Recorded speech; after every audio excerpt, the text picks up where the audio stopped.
میں حضور علیہ الصلوۃ والسلام نے فرمایا کہ اے میرے صحابی، اے میرے لوگوں، اے میرے امتیوں، کسی بھی کے بارے میں بدگمانی نہ کرو۔ بدگمانی سب سے بڑا جھوٹ ہے۔ بدگمانی کیا؟ گمان، سوچ، یہ بندہ نا یہ ایسا ہے، برا ہے۔ اب مثال کے طور پر ایک بندہ جو ہے نا وہ مسجد میں جاتا ہے، اپنی فرض نماز پڑھ کر نکل جاتا ہے۔ اب آپ دیکھ رہے ہیں اس بندے کو، نماز پڑھتا نکل جاتا، سنتیں نہیں پڑھتا۔ اب آپ کے دماغ میں دیکھو سلام کیسا آدمی ہے، سنت نہیں پڑھتا ہے، کتنا برا آدمی ہے، دیکھو سنت چھوڑ دے رہا، سنت موقع گناہ گار ہے۔ آپ نے اس کے بارے میں یہ بدگمانی کر لی کہ کتنا برا آدمی ہے۔ اب بعد میں یا حقیقت میں یہ ہے کہ بیچارے کا کوئی کام ہے، وہ نماز فرض پڑھ کر چلا جاتا ہے اور سنتیں بعد میں ادا کر لیتا ہے، لیکن وہ آپ کو نہیں پتا، لیکن آپ نے اس کے بارے کیا سوچا؟ بدگمانی۔ اسی لیے حضور نے فرمایا بدگمانی سب سے بڑا جھوٹ ہے۔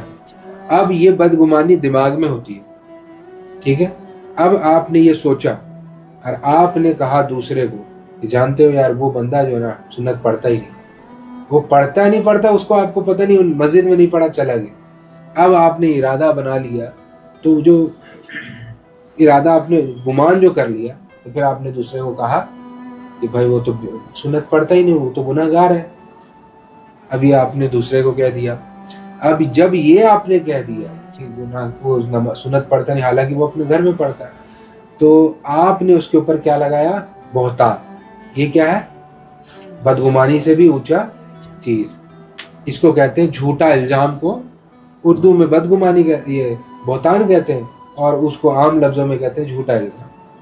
تو جھوٹا الزام لگایا۔ حضور پاک صلی اللہ علیہ وسلم نے فرمایا جس نے کسی مسلمان پر یا کسی پر بھی بہتان لگایا اور وہ بہتان سچ نہ، بہتان تو سچ ہوتا ہی نہیں، جھوٹ کو کہتے ہیں، تو فرمایا کہ وہ شخص جہنم میں داخل کر دیا جائے گا حتیٰ جب تک وہ توبہ نہ کر لے۔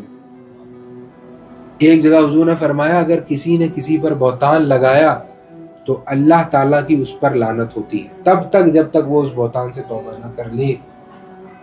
تو بہتان اور یہ بدگمانی بہت خراب چیز ہے۔ قرآن میں آیا کہ کسی عورت پر جناح کا یا گناہ گاری کا کسی نے الزام لگایا اور وہ اگر سچ میں اس نے کیا ہے، یہ بھی کہا ہے شریعت میں کہ اگر وہ عورت نے سچ بھی کیا ہے اور مرد اگر 4 گواہ نہ لا پائے تو اس کو بہتان کی طرح کنسیڈر کیا جائے گا اور اس آدمی کو 80 کوڑے مارے جائیں گے۔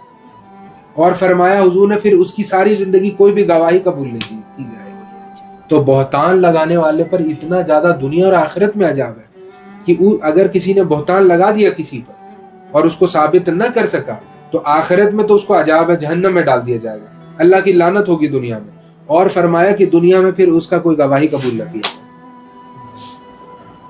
ایک صرف غلط خیال دماغ میں اٹھ کے کتنا بڑا آپ کو غلط بنا دیتا ہے، اور اس سے رشتے خراب ہو رہے ہیں، معاشرہ خراب ہو رہا ہے۔ بیٹھے بیٹھے کسی کے بارے میں سوچ لیا جی ایسا کر دیا ہوگا، ویسا کر دیا ہوگا۔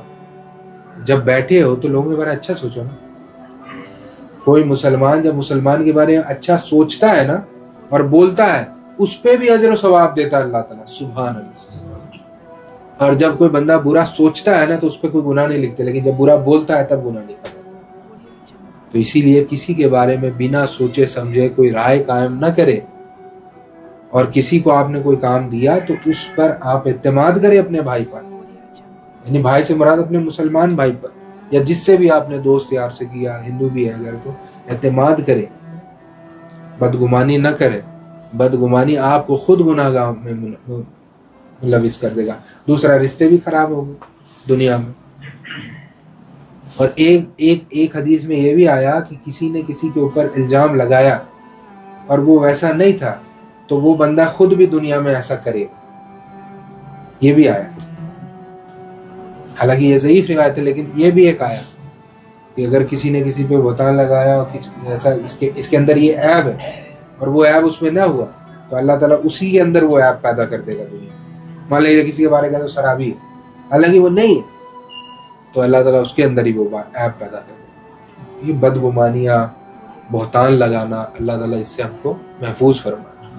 مذاق میں بھی ایسی باتیں نہیں لانی چاہیے، یہ بندے کو مزید جو ہے نا خراب کرتا ہے رشتوں کو بھی، اور آپ کے اعمال کے لیے بھی برے ہیں، اور دین و دنیا دونوں کے لیے برے۔ اللہ تعالیٰ ہم سب کو اس سے محفوظ فرمائے۔